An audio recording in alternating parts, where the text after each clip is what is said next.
एक दफा का जिक्र है, एक छोटे से गांव में जो खूबसूरत माउंटेन और घने जंगल के दरमियान था। वहां एक छोटा लड़का रहता था जिसका नाम आरिश था। आरिश बहुत क्यूरियस और एडवेंचरस था। हमेशा अजीब और फैंटास्टिकल जगहों कई सपने देखता रहता। एक दिन गांव के किनारे की सैर करते हुए उसने एक रास्ता देखा जो उसने पहले कभी नहीं देखा था। ये रास्ता एक पुराने जादुई घर तक जाता था जो फूलों से ढका हुआ था और एक गार्डन जो जादू से चमकता था उसके इर्द गिर्द था। आरिश खूफ और जोश से घर की तरफ बढ़ता है। जैसे ही उसने दरवाजे का हैंडल छूने की कोशिश की, वो एक गरम सुनहरी रोशनी से चमक उठा।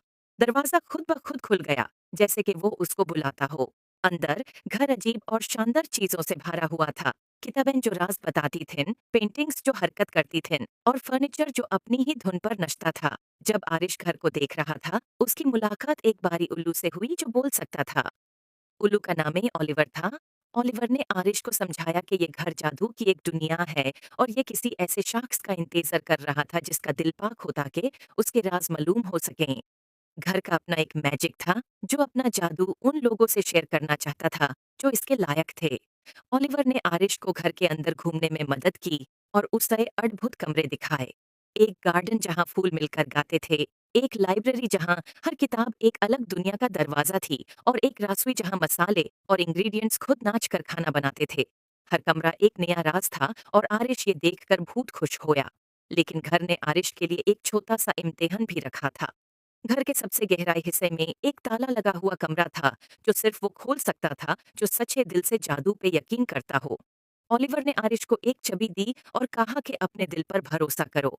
आरिश ने गहरा सांस लिया और ताला के सामने गया, चाबी डाली और घूमे। दरवाजा धीरे धीरे खुल गया और एक कमरा रोशनी से भर गया और ऐसा खूबसूरत मंजर आरिश ने कभी नहीं देखा था। एक आईना जो मुस्तकबिल दिखाता था। इसमें आरिश ने अपने आप को देखा जो बड़ा होके अपने गांव का एक मेहरबान और अक्लमंद लीडर बन गया था, जो अपने गांव में खुशहाली लाता था। उसने महसूस किया कि असली जादू उसके अंदर ही था। आरिश ने ओलिवर और जादू के घर का शुक्रिया अदा किया और वादा किया कि वो अक्सर वापस आएगा। और इस तरह आरिश और जादू का घर सबसे अच्छे दोस्त बन गए और उनकी दोस्ती ने गांव में सलों तक जादू और खुशियों को ले आया।